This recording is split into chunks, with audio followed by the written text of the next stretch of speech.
Bonjour, afin de mettre en place l'activité test QCM dans Moodle, je dois au préalable saisir les questions dans la banque de questions. Pour cela, je me rends dans mon cours et dans l'administration du cours qui peut se trouver aussi éventuellement par ce chemin, j'arrive dans la banque de questions.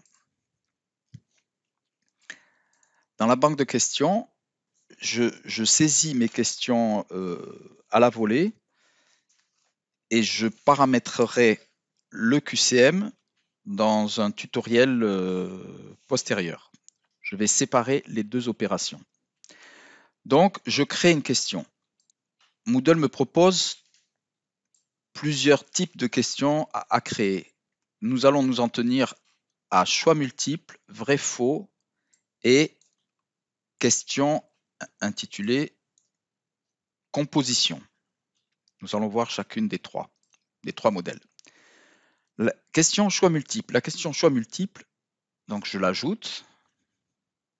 Je dois, quelles que soient les questions et le type de question, je dois leur donner un numéro. Comme je suis dans ma banque de questions, je vais prendre l'habitude de numéroter mes questions afin qu'elles se classent d'elles-mêmes de la première chronologique à la dernière. Donc 001 si des fois je devais dépasser 99 questions. Dans texte de la question, je vais saisir la question elle-même. Donc là, comme je suis dans une question à choix multiple, un QCM, je pose ma question. Où a lieu le cours de médias et politique le mardi de 10h30 à 12h30.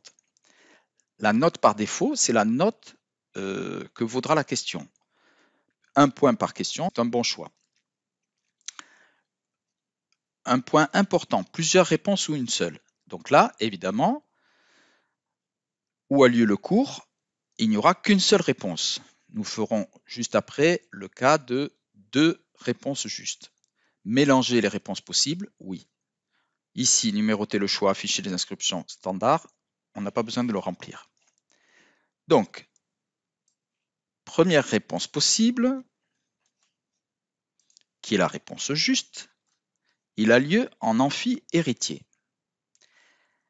Étant donné que c'est la réponse juste, je vais y mettre 100% des 1 point.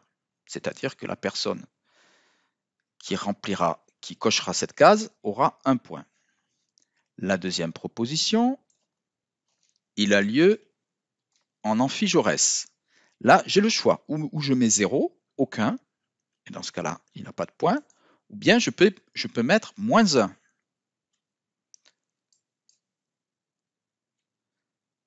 Donc, ça fait moins 1 point si on coche cette question. En fait, troisième possibilité, il a lieu en amphi Montesquieu. Réponse 3. Et là, c'est pareil, où je mets moins 1.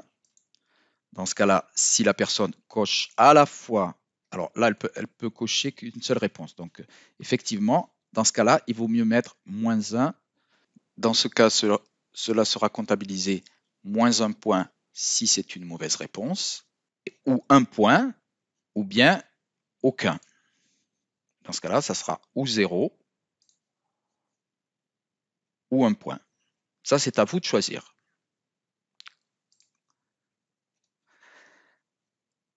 Vous enregistrez et vous passez à la question suivante. Voilà, votre question 001 est ici. D'ailleurs, si je clique, je peux voir le texte. Où a lieu le cours de médias et politique? Je vais faire pareil pour une question vrai-faux.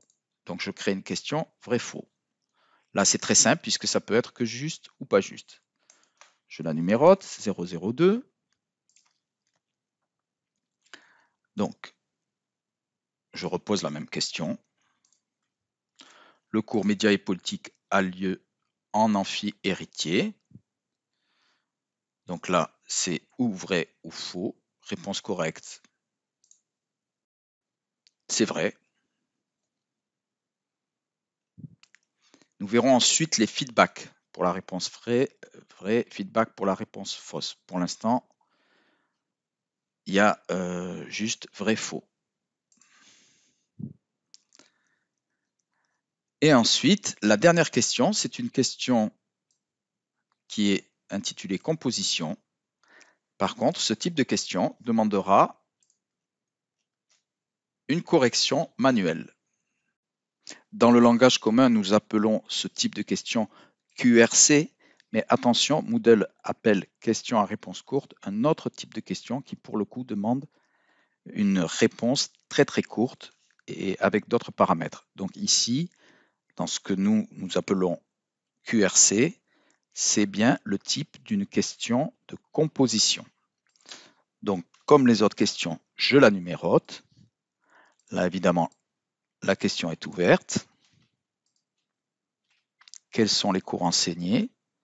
Comme je vous l'ai dit, il faudra le noter. La note par défaut, c'est ce que l'on veut. Requiert la saisie d'un texte ou pas. Je préfère ne pas mettre la saisie de texte parce que ça permet évidemment à l'étudiant de faire une réponse blanche si des fois il ne connaît pas. L'éditeur WYSIWYG ou le texte pur, ça n'a pas grande importance. Et le nombre de lignes que vous souhaitez, 10 lignes, c'est déjà un bon QRC. Mais par contre, si effectivement vous limitez à 10 lignes, il faudra le mettre ou dans l'intitulé de la question, ou encore mieux, s'il y a plusieurs QRC, dans l'intitulé du quiz lui-même.